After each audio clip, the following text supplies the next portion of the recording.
Chapter 1. "'Struth," said Jack Collins. "He's done it again. It's a terrible smell, a real stink. How can that dog live with himself? When he breaks wind, I want to run out of the room. Everyone likes their own smells," said Mrs. Collins. "Oh yes?" said her husband. "Well, it's too much for me, Maureen. Tally will have to live outside the house. It's because of what he eats," said Maureen. "It's going to make smells. And he eats so fast too. You know what?" Jack said. "We'll give him to the army. They can send him to the enemy, and they'll all run, to get away from the stink." "Oh, he's done it again," said Maureen, holding her nose. "Tally, you're a bad dog." Tally-ho looked up at her with one yellow eye, and wagged his tail a few times. Her voice was friendly, and he thought that she was saying nice things about him. He closed his eye again, and went on thinking about food. Tally-ho was only a year old, but already he was famous for eating. He ate everything.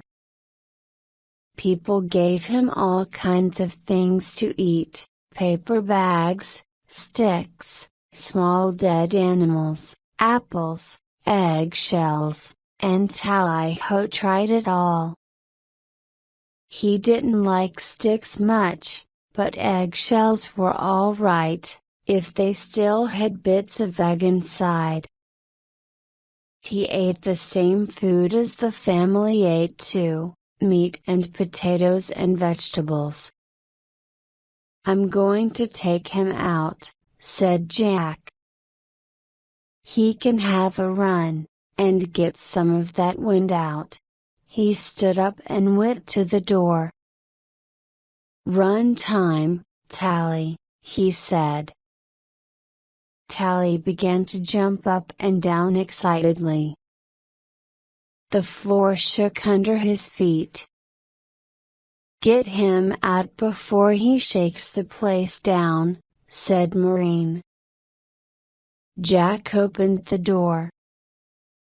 Tally ran outside, and began to jump up and down by the car. Jack opened the back door, and said, "Jump in." Tally-ho jumped onto the back seat, then at once jumped over and sat in the front seat. Jack opened the front passenger door. "Out," he said. Tally looked at him, then looked away, and found something very interesting to watch down the street. Jack didn't like this. He was an army man, and an order was an order. He picked Tally up, and moved him onto the back seat. "Stay," he said. Tally waited. When the car was moving, he jumped into the front seat again. He put his head out of the open window. That way he couldn't hear any orders. Jack shook his head. "That dog just does what he wants," he said. "He thinks he's a person, I'm sure of it." At the airport, Jack let Tally out of the car, and Tally ran the 7 kilometers home, chasing the car through the hot afternoon, and loving every minute of it. When he arrived home, he drank about a liter of water, then went outside and lay down under a tree. That evening he ate 700 grams of dog food in just over 10 seconds. "That's one hungry dog," said Jack. When Tally was sure there was no more food, he went outside again. He had a little sleep, woke up, and thought about going walkabout, maybe chasing a wallaby. There were so many interesting smells out there in the dark. He got to his feet and set off into the night. In the morning Jack Collins said, "I think Tally's gone walkabout again. One day he won't come back," said Maureen. "He always comes back in the end," said her husband.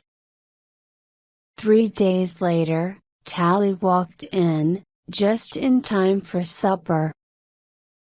His coat was dirty, his stomach was nice and full, and he looked very pleased with himself. Maureen and Jack Collins had to move from Brouberdoux to Dampier.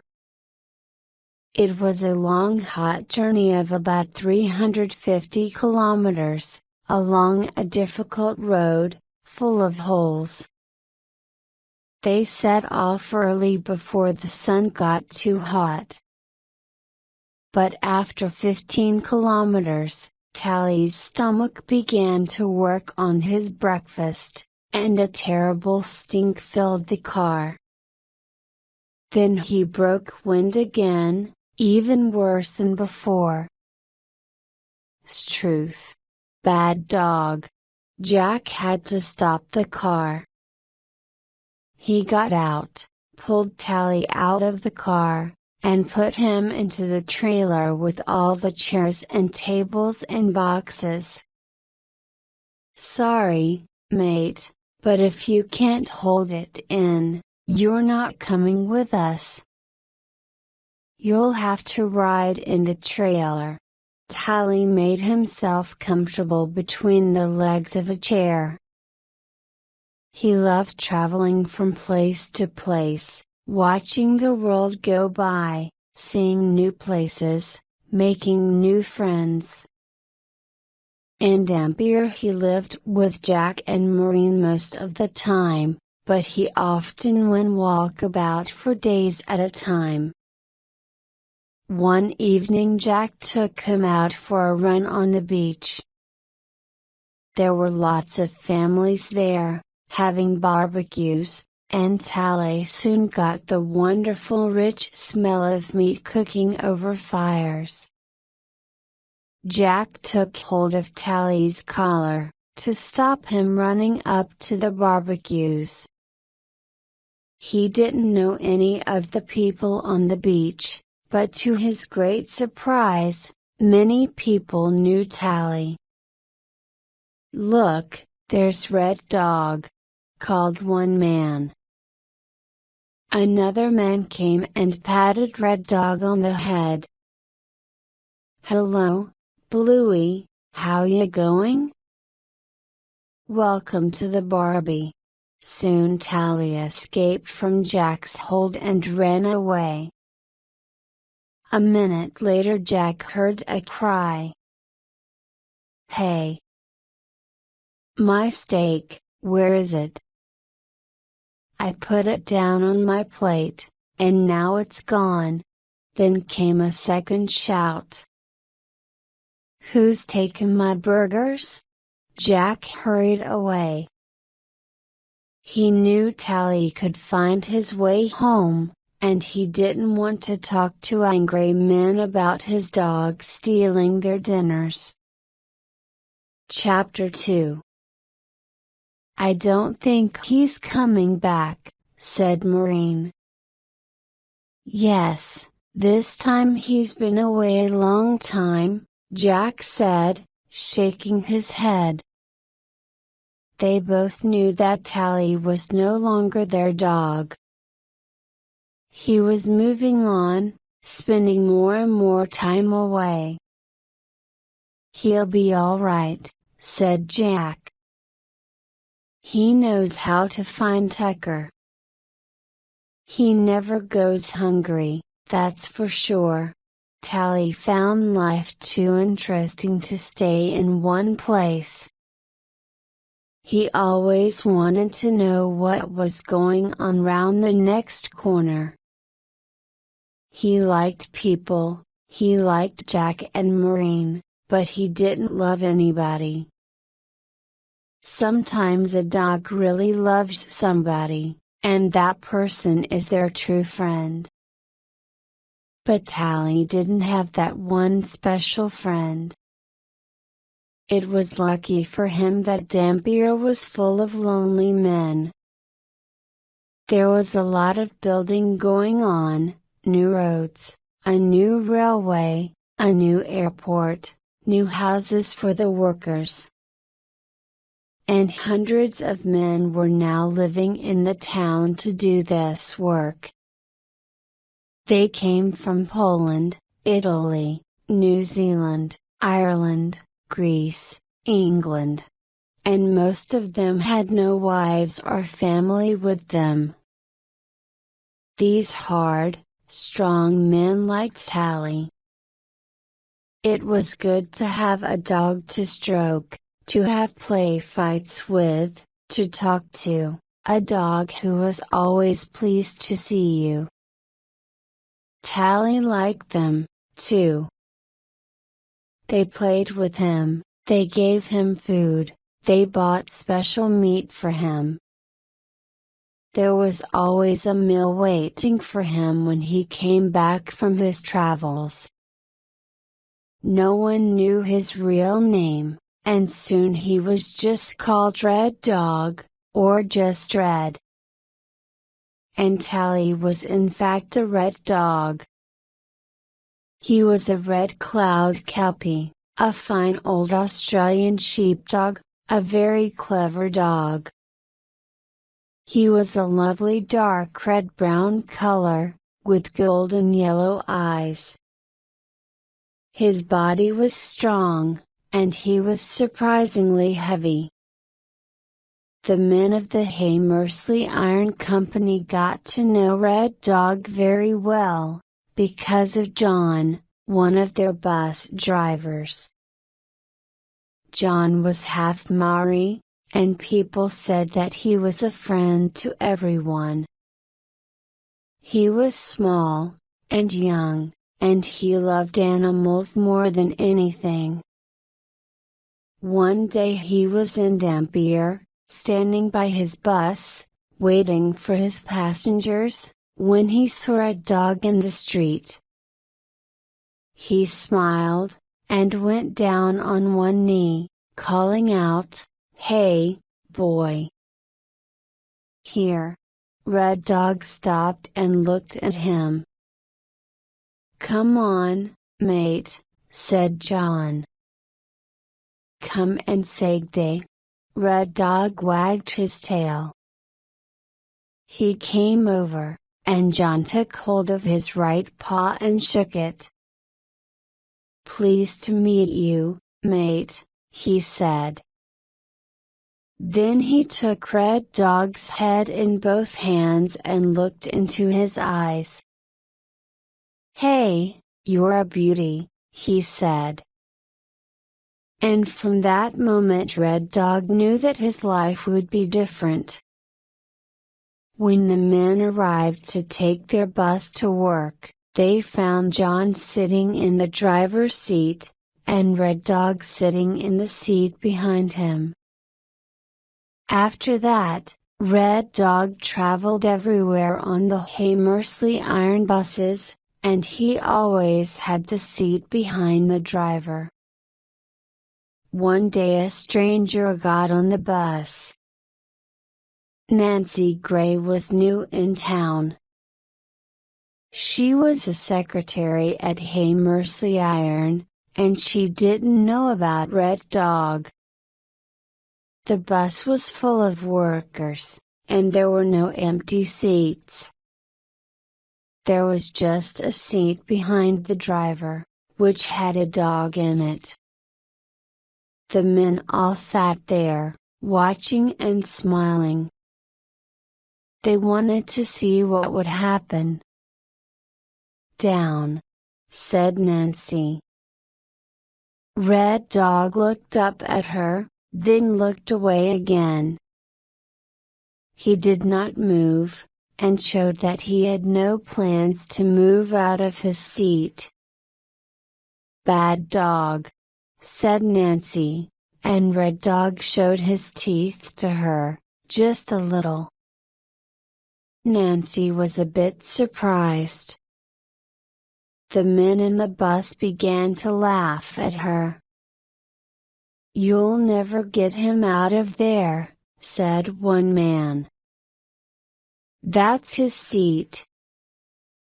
No one sits there when Red wants it."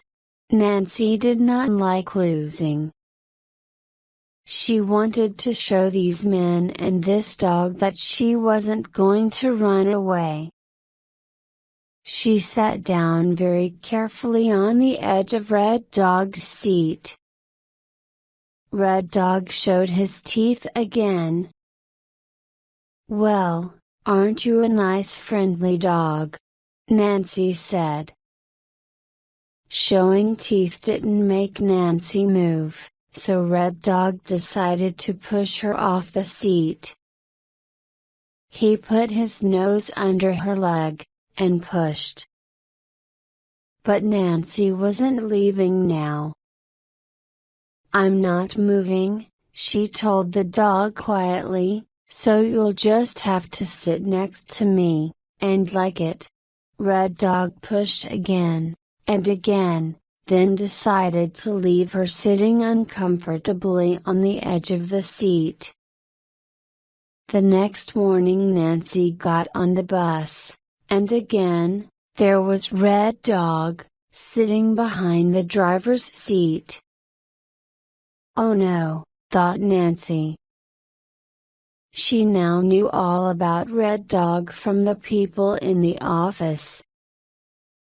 She sat down on his seat, a little closer than yesterday. Red Dog put his nose under her leg, and once again tried to push her off. But she wouldn't move. So Red Dog sat up, turned his back to her, and looked out of the window.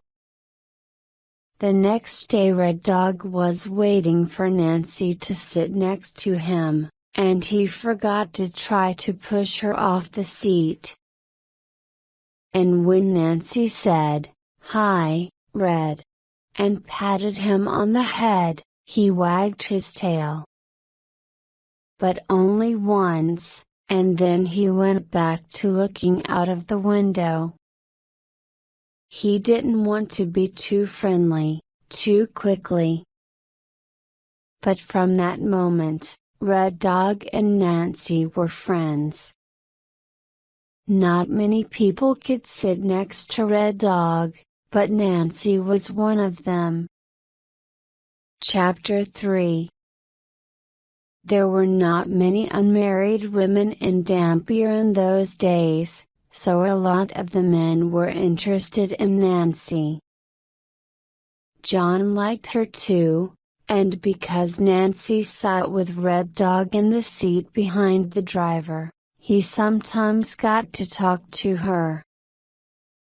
One day Red Dog broke wind in the bus. The stink was terrible and everybody had to get out of the bus and wait for the smell to go. Red Dog wagged his tail, and walked around, being friendly with everyone. John smiled at Nancy, and she smiled back. They both tried to stroke Red Dog at the same time, and their hands touched. They both laughed a little, and John said, "Did you hear what happened yesterday on the bus?" They began to tell Red Dog stories to one another, then after a time John said, There's a new film on at the open-air cinema. Would you like to come and see it? What is it? Asked Nancy. Can't remember, said John.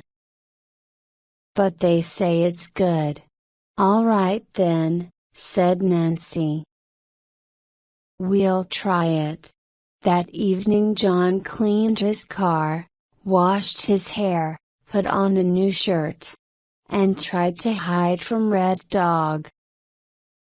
This was difficult, because Red Dog loved him and followed him nearly all the time. But John didn't want Red Dog around on his night out with Nancy. Everything was fine at first. He drove Nancy to the open-air cinema at Clara, opened the sunroof on the car, and the film began. It was a lovely warm evening, and the stars were bright in the sky above. John began to plan how to kiss Nancy. He put his arm around her, and waited for a good moment in the film. Nancy moved her head a little nearer to John's, and John put a small kiss on the side of her head. Things were going well. Then there was a sudden scratching noise on the car door. Oh no, John said. What was that? Asked Nancy. It's Red, said John. He's found us. Red Dog scratched again, and John looked unhappy. Aren't you going to let him in? Asked Nancy. Number. You know what he's like. Oh, don't be unkind, John. Let him in. He comes to see all the films, said John. But why doesn't he sit with the people who brought him? I'll let him in, said Nancy.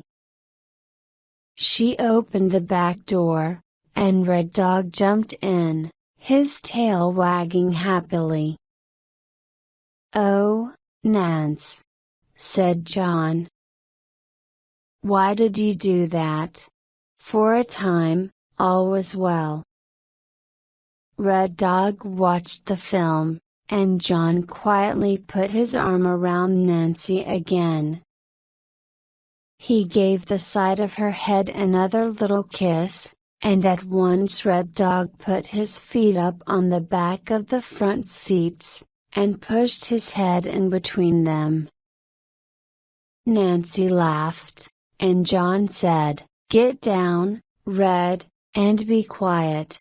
The love story in the film was getting interesting, and John decided it was a good moment for his first, real kiss with Nancy. But when he moved closer to her, the most terrible stink suddenly came from the back seat. It's truth, said John, and Nancy opened the door and jumped out. Red, said John, sounding tired, you really are a terrible dog. Red Dog looked pleased with himself, and John and Nancy never did have that kiss. John said that with Red Dog in his life, it wasn't possible to have a girlfriend. Chapter 4. One morning Nancy telephoned the bus driver's office at Haymersley Iron. Is John there? She asked. It's really important.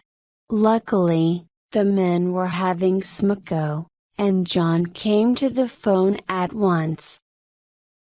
It's about Red, said Nancy. Look, John, it's bad news. Somebody's shot him. Someone's shot Red? What do you mean, shot? I found him, Just now, when I was driving along the road near 7 Mile Creek, Nancy said. My friend Patsy is with me, and she stayed with him while I came to phone. I'll get back there and wait for you, okay? John put down the phone. White-faced, worried, and angry, he turned to the other bus drivers. Where's the nearest vet? He asked. Port Hedland, said Jocko. He was from Scotland. No one knew his real name, everyone just called him Jocko. Struth, that's 4 hours drive, said John. Red could die before we get there. I'll come with you, mate, said Jocko. I'll do the first aid. Jocko was good at first aid. I'll come too, said Giovanni, who was called Vano. And me, said Pietro, who was called Beto. John went to talk to their boss, who said they could go. That was the good news. The bad news was that they would all lose a day's pay. But they still wanted to go.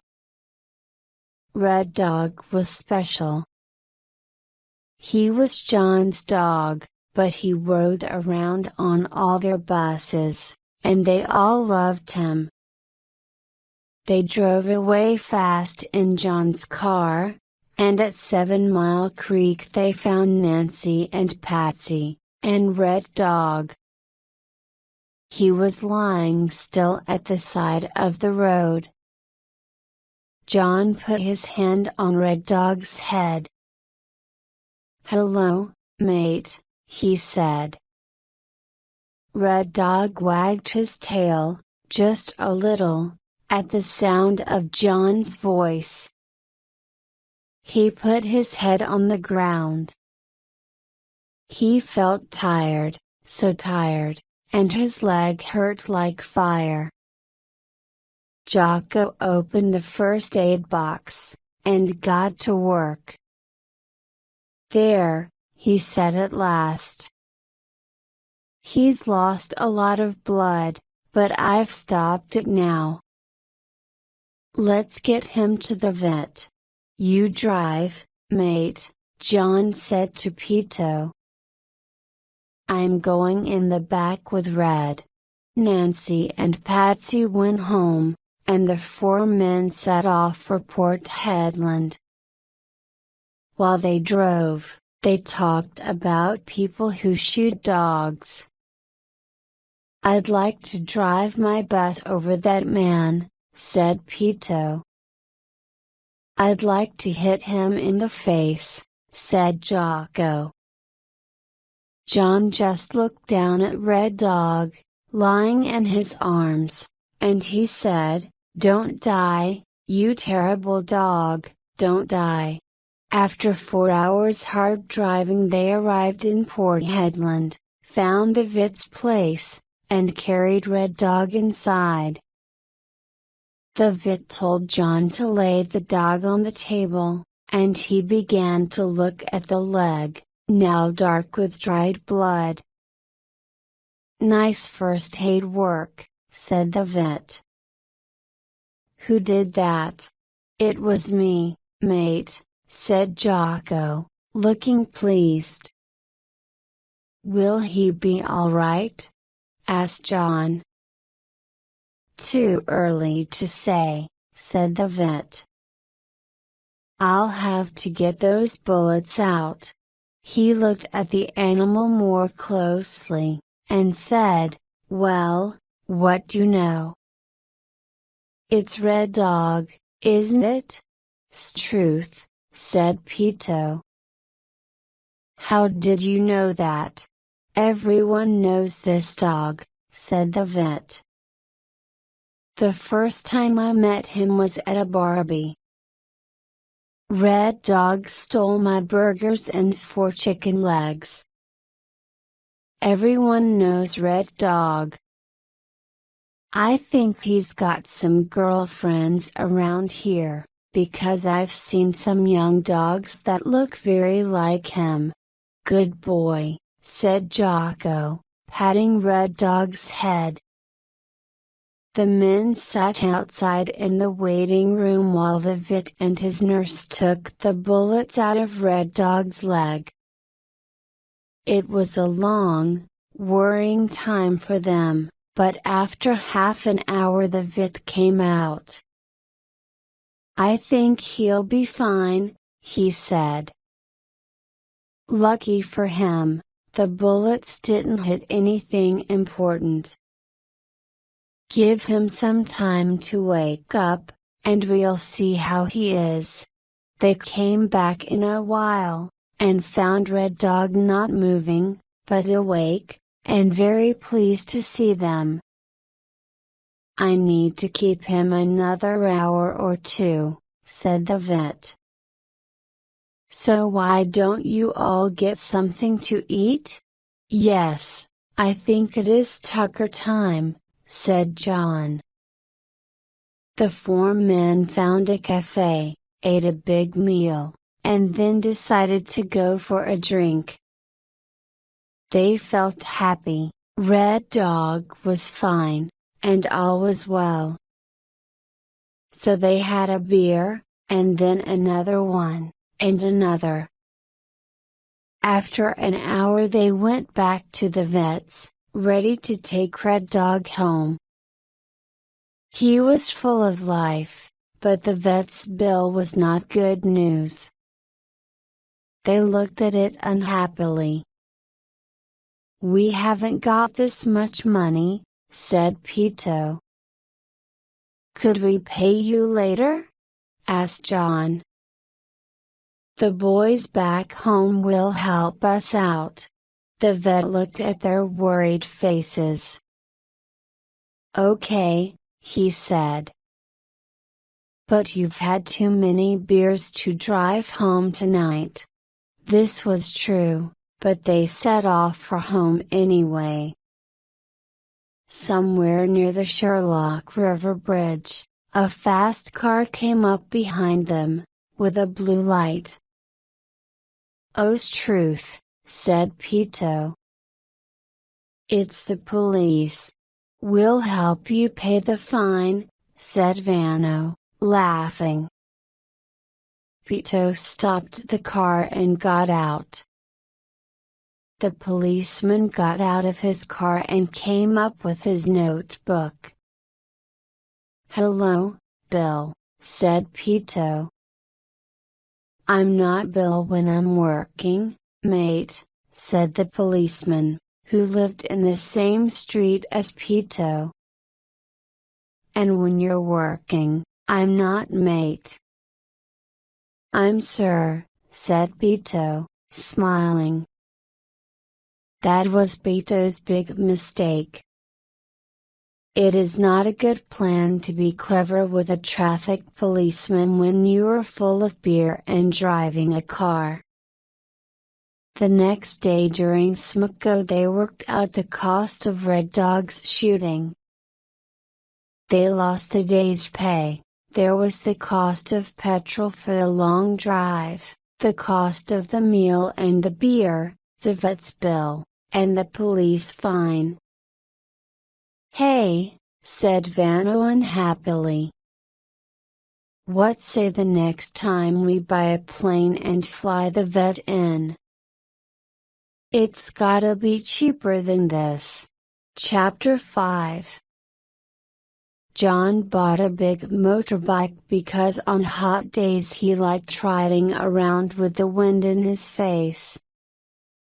He tried putting Red Dog on the seat in front of him, but Red Dog preferred the comfortable seats of cars and buses.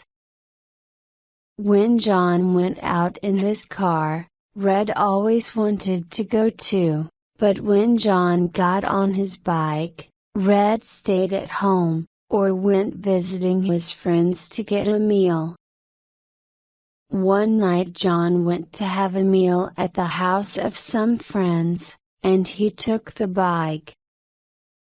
It was July, and the nights were very cold. Red Dog was out, looking for other dogs to fight, and wallabies to chase.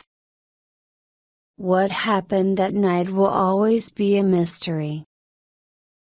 John had some beers, but not too many, and he left his friends after a happy evening and a good meal. On the road coming into Dampier, there is a sudden bend, and on both sides of the road there are great red rocks.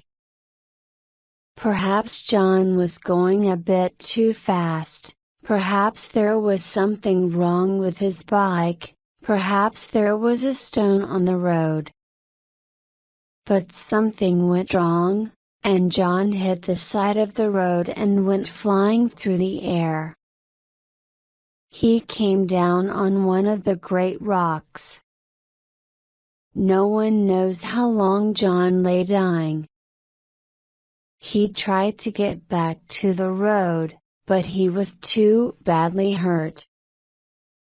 And after a while that kind, animal-loving man, who was a friend to everyone, died alone in the rocks by the road.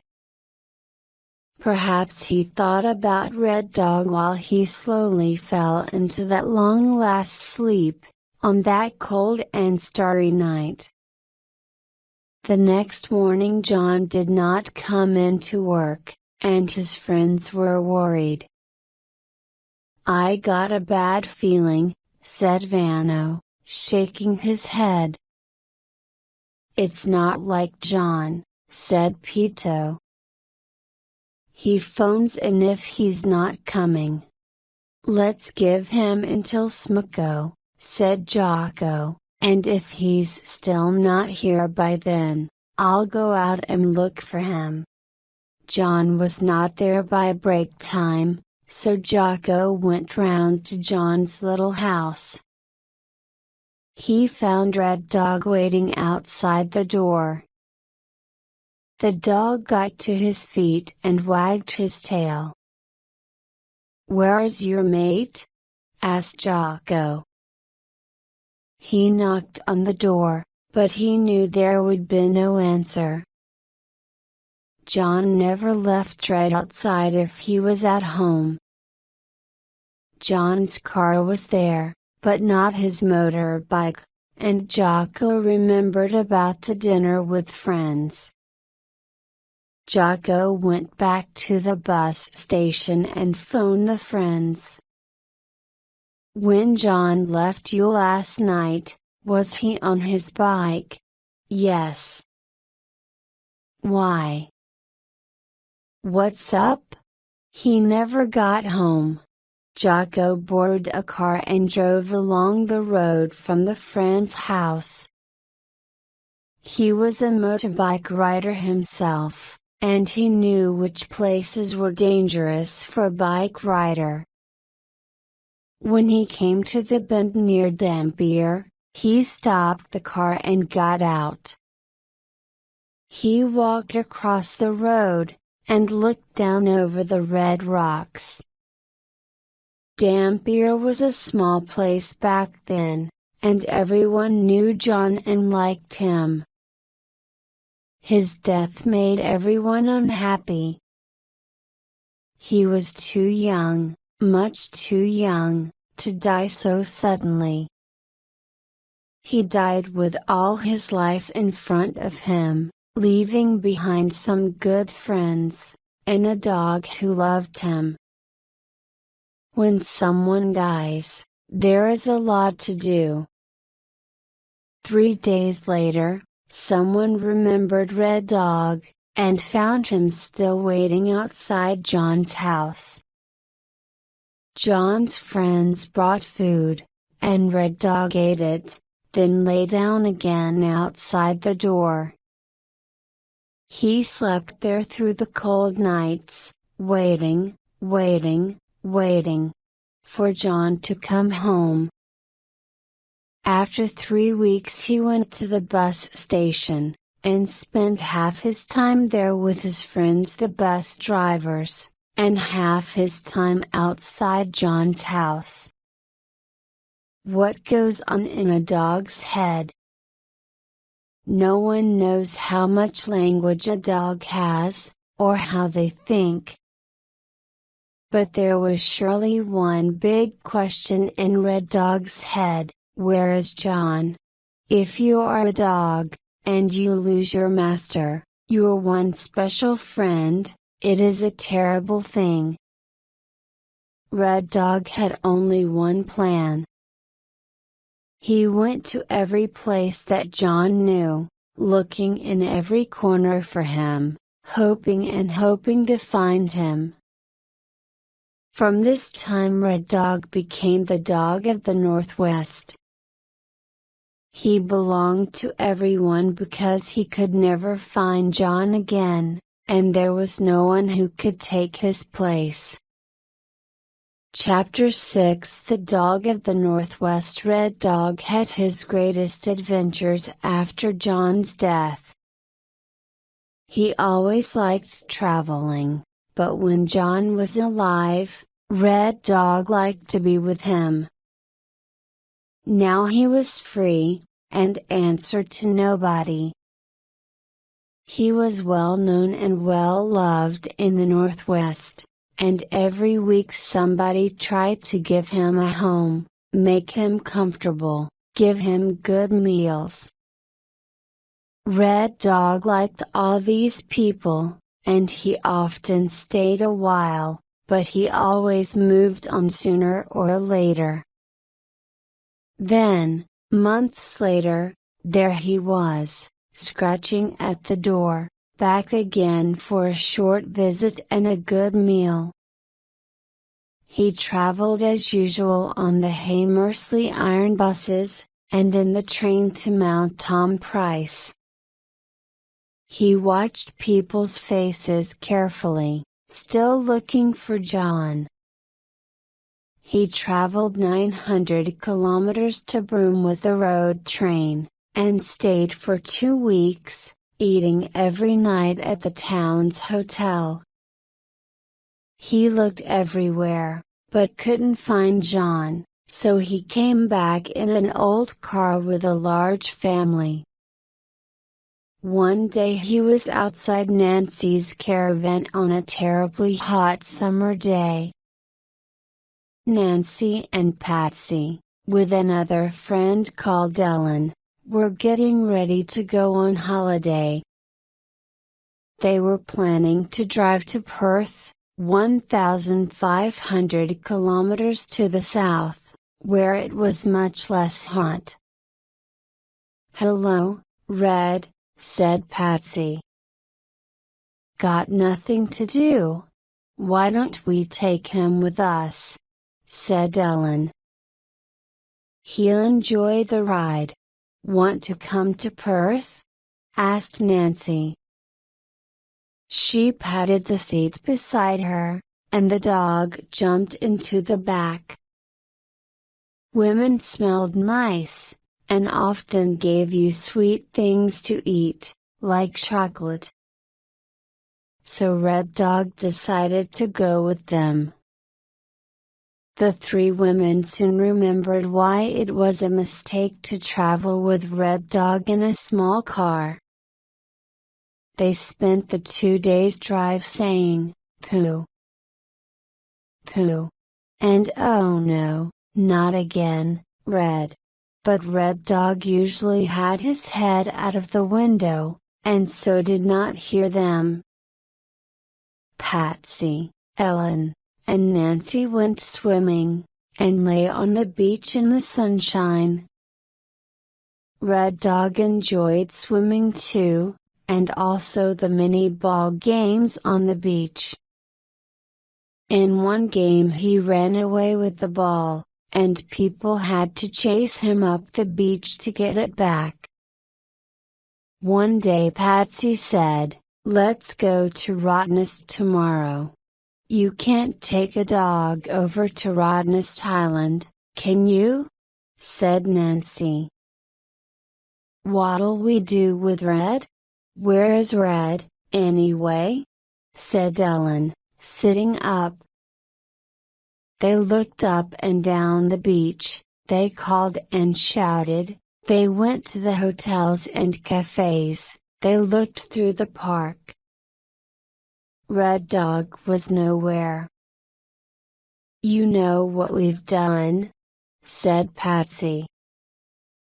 "We've lost the most famous dog in Western Australia.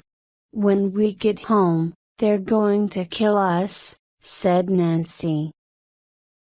"What are we going to do? Just think," said Ellen unhappily, "what Jocko and Beto and Vanno will say." That was the end of their holiday. They went to the best fish restaurants, but they couldn't eat. They went shopping, but they couldn't find anything to buy.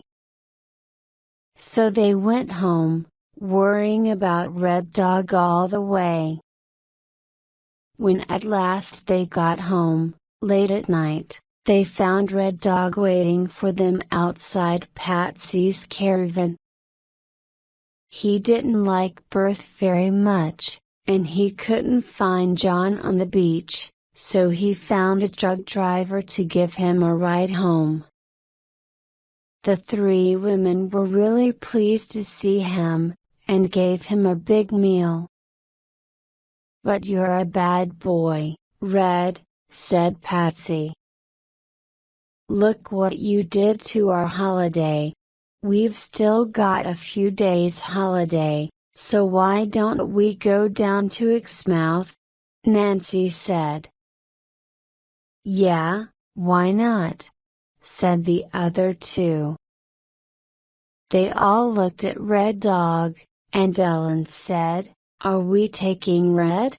"Not on your life," said Nancy and Patsy.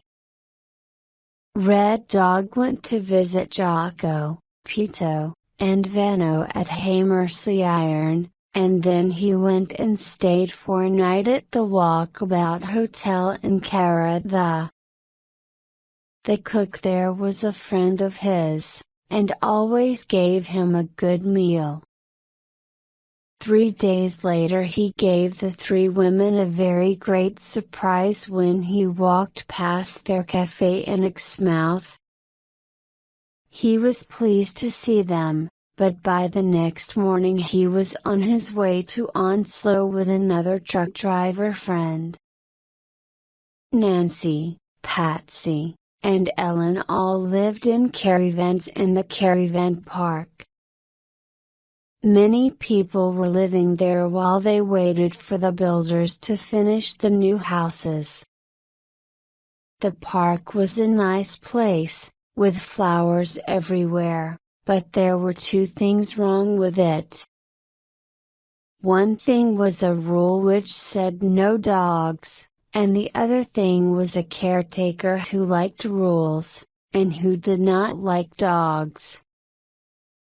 His name was Mr. Cribbage, and every time he saw Red Dog, he tried to chase him away. There was also a cat who lived in the caravan park, called Red Cat. He liked the rule about no dogs because he hated dogs.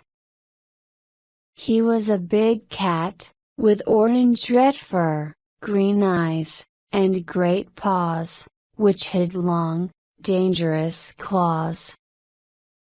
Red Cat never lost a fight. Red Dog liked chasing cats. He was a cleverer dog than most, but like most dogs he did not understand cats. He met Red Cat one day behind Nancy's caravan. At once he jumped forward to begin the chase, and then stopped, because Red Cat did not run. He sat still, opened his mouth, and hissed. Red Dog jumped again, but still Red Cat did not run. He hissed again, even louder, and his fur stood up all along his back. Red Dog began to feel less sure of himself, but he still wanted to chase. He tried again, but Red Cat hit out with his claws, and blood began to run from Red Dog's nose. Red Dog showed his teeth and growled. Red Cat showed his teeth and hissed. Nose to nose, growling and hissing, the two animals moved slowly round in a circle. Red Cat scratched Red Dog again. Red Dog tried to use his teeth, but was too slow. Then Nancy came round the corner and stopped the fight. There was now a new vet in Roebourne, which was much nearer than Port Hedland, and Nancy took Red Dog there.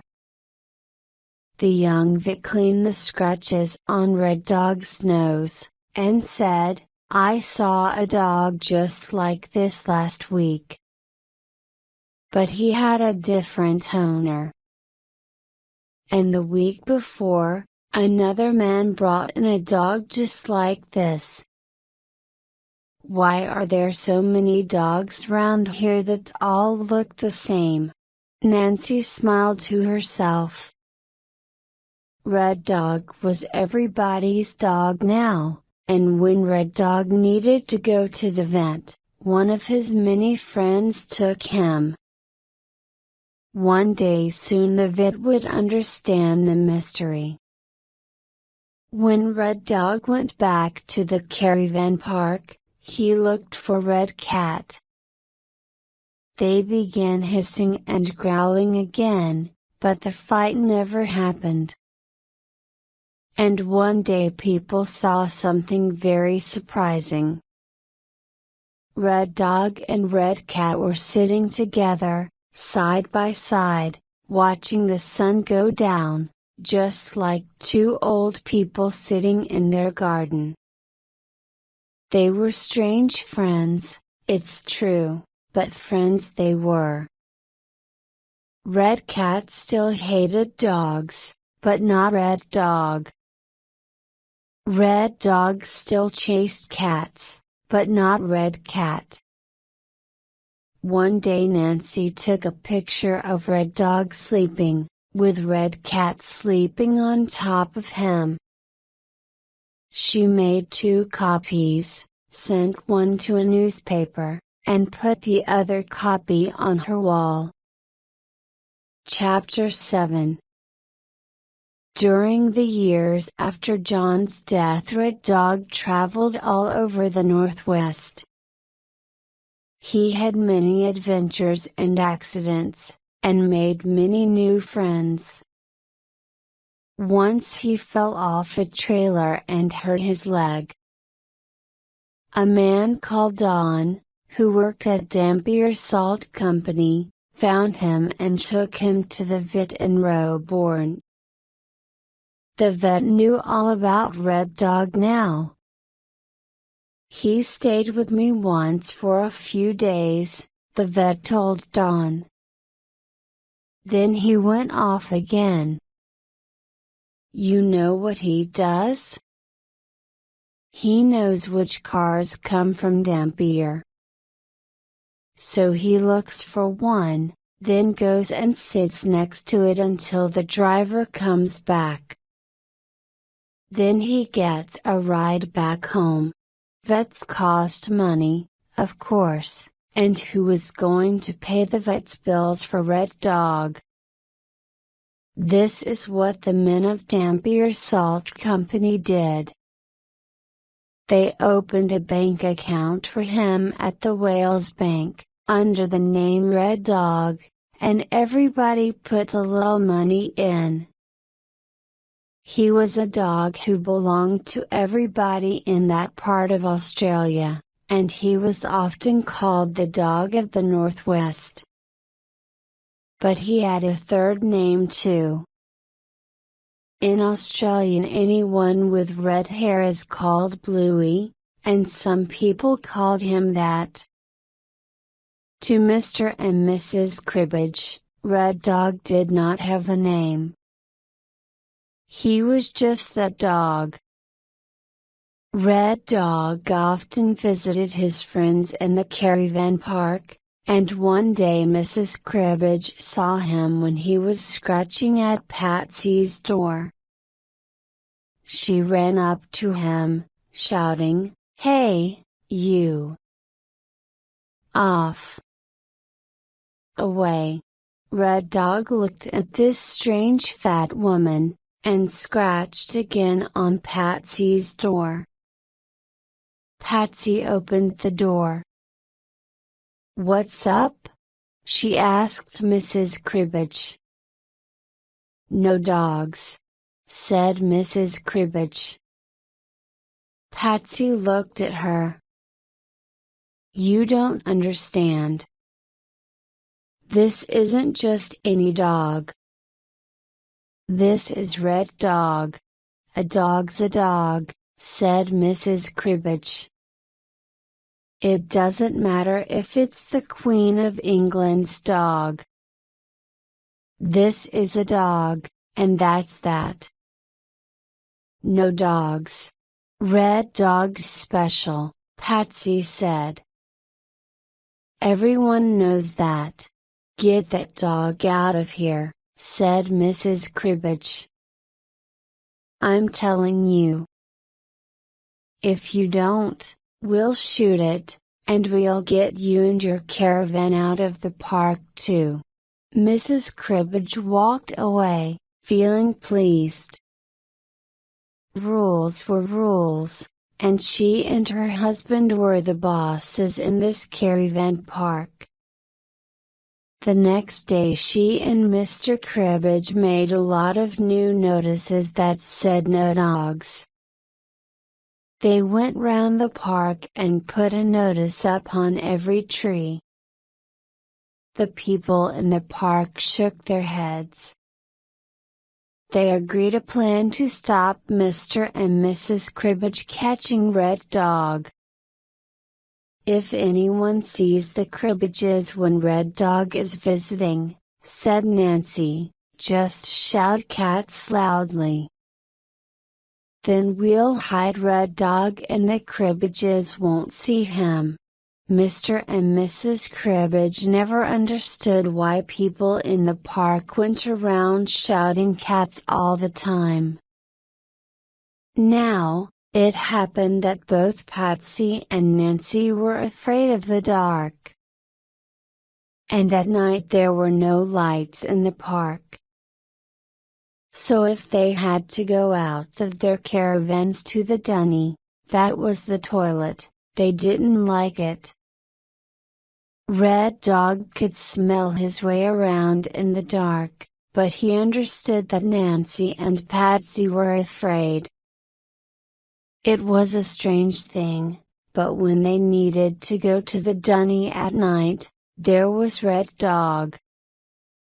He walked with them to the dunny, and then walked back again to the caravan. He had lots of nice little meals to thank him for this. But one night Mrs. Cribbage came out of the dunny at the same time as Patsy, and saw Red Dog. "What did I tell you about that dog?" she cried. "You're out, girl. I told you. You'll have to leave this park." Patsy felt angry with the Cribbages and their stupid "no dogs" rule. Get lost, why don't you?" she said. "You wait!" shouted Mrs. Cribbage. "You just wait!" Patsy turned and walked away. "Come on, Red, let's go back to bed." The next morning somebody pushed a letter under her door. It said, "There is a rule in the park about dogs. No dogs. You are keeping a dog and we have told you not to, many times. You must now leave this park. Tomorrow morning at 9:30 we will take your caravan out. Mr. and Mrs. Cribbage. Patsy went round to Nancy's. What am I going to do? She said. Where am I going to live? This is terrible. They're taking my home away, just because of a dog. Nancy put her hand on Patsy's arm. Don't you worry, she said. And don't start packing. I know what to do. She took the letter and went from caravan to caravan, showing it to everyone. The next morning, at 9:20, Mr. Cribbage picked up the keys of his truck from the table. There's a lot of people driving around this morning, said Mrs. Cribbage, looking out of the window. What are they all doing? When Mr. Cribbage went outside, he understood. There were cars everywhere, in a circle all around his truck, and across all the roads in the park. He couldn't go anywhere. Nobody could go anywhere. He was too angry to speak. And what was worse, all the people in the park stood around, watching him, smiling, calling out, going to take Patsy's caravan away, were you? Want any help? Looks a bit difficult to me. Mr. Cribbage found his voice. That dog has to go. It doesn't belong to anyone. I'm calling the police. That's no good, someone shouted. Red's a friend of Bill's. And Red belongs to everybody. Mr. Cribbage stood for a moment, then turned and went back into his office. He came out with a gun in his hands. He put 2 bullets into the gun, put the gun under his left arm, and patted it with his right hand. When I see that dog, he called out, he's getting this. He turned around and went back inside. Outside, things happen very quickly. He can't do that, people said. He's mad. He can't shoot Red Dog. I'm calling the RSPCA, said Patsy. I'm calling the boys at Haymersley Iron, said Nancy. The RSPCA man arrived and told the Cribbages that they couldn't just shoot a dog. Later, a yellow bus arrived from Haymersley Iron. The workers were strong, hard men, and they were tired after their day's work, tired and angry. They pushed into Mr. Cribbage's office and all crowded around his desk.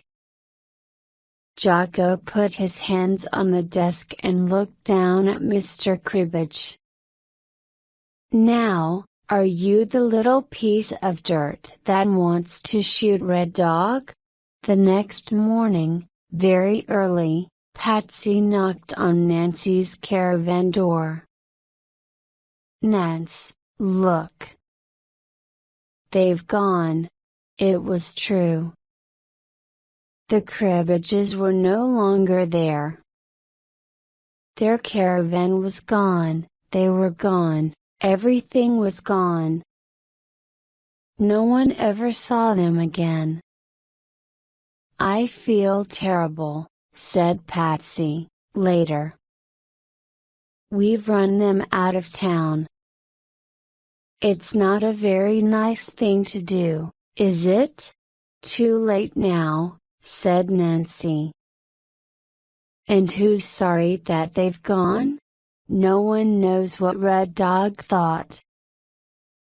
He went looking for John one more time, riding all the way down to Sweet Adelaide on a trailer.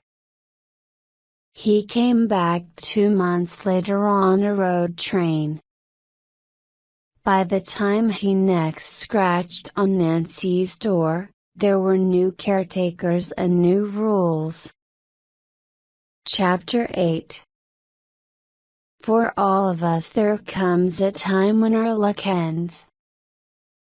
Some of us die alone, and some not, but everyone goes alone through that last dark door at the end of life. Red Dog was only 8 years old, but he was getting tired.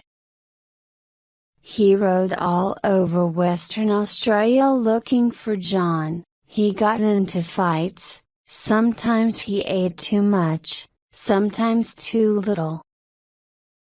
People shot at him, he fell off trucks and trailers, he was cold at night and too hot by day. One day Nancy was brushing his coat when she found bullet holes in his ears. That was a lucky escape, but one Saturday in November Pito was driving in his truck from Clara to Dampier. He saw something dark red at the side of the road. He stopped and got out. Red Dog was in convulsions. His legs, his head, every part of his body was shaking, trying to break itself to bits. It was terrible to watch. Peter tried to lift him into the truck, but he couldn't get a hold on him. Luckily, Bill the policeman came past, and stopped to help. People always stop to help when someone is in trouble on the road. Between them, they got him into the truck. "What is it?" said Beto. "What's the matter with him?" "It's poison," said Bill. "I've seen it before. They get these convulsions that last for hours, and then they die." They drove to the police station, and called the vet in Roebourne. But the vet was away, and not back until the next day. "We can't let it go on like this," said Pito. "Look at him, the poor old dog. It's terrible. We've got to stop it." "You're right," said Bill, "but I don't want to." "You've got to, mate," said Pito softly. "If he goes on like this, he'll break all his bones." They carried Red Dog outside. The convulsions were still terrible, but Pito held him down, and Bill put his gun to the dog's head. Birds sang in the trees above. Pito closed his eyes, and waited. Nothing happened. "I'm sorry," said Bill. He put his gun down. "I can't do it, I just can't do it." They called up all Red Dog's friends, and they came round to the little police station. One after another they held Red Dog while the convulsions went on, and they waited for the vet. They knew Red was dying. They drank tea, and told again all the stories about their old friend. The journeys. The terrible stink when he broke wind. Finding him by their cars. asking for a ride, arriving at their doors, looking for a meal. "Everyone's got a red dog story," said Jocko. "Someone must write them all down."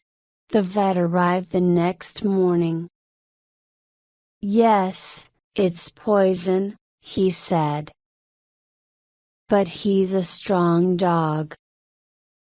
Let's try and save his life. Hold him down for me while I give him an injection." He gave Red Dog an injection to stop the convulsions, and slowly Red Dog's body stopped shaking and lay still. For 2 days Red Dog lay still, then he woke up, wagged his tail, and ate a meal. Everybody was so excited and happy. But the vet had a bad feeling about it. A day or two later Red Dog began to walk into things, and fall down. "It's no good," the vet said. "He can't see, and he can't walk. He's not himself. The light in his eyes has gone out. We tried, but now it's time to finish. I'm sorry. Patsy, Ellen, Nancy, Bill the policeman, and the boys from Hamersley Iron and Dampier Salt Hall called in to say goodbye." The men patted Red Dog on the head, they stroked his back, they pulled his ears. Silently they came in, and silently they went out, trying not to cry, because Aussie men are big strong men, and big strong Aussie men don't cry. The women kissed Red Dog on the top of his head, and they stroked his neck. They put their arms around him and held him, and they cried. When everyone was gone, the vet said his goodbye to Red Dog too. He stroked Red Dog's head softly. "Time to go, old mate, time to go." Then he did what he had to do. Who knows what Red Dog thought about while he lay dying? Perhaps he remembered the good times, going walkabout, chasing wallabies, sitting with Red Cat in the caravan park, riding across the Northwest in the trucks and trailers of his many friends.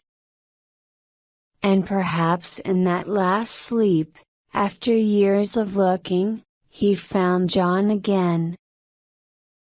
They buried Red Dog in stony red ground between Roebourne and Cossack. No one remembers the place now. His friends put up a monument to him in Dampier, and that is the only thing left of Red Dog. That, and the stories about him, and his collar with its tag, which on one side reads, "Red Dog, Bluey," and on the other side, "I've been everywhere, mate."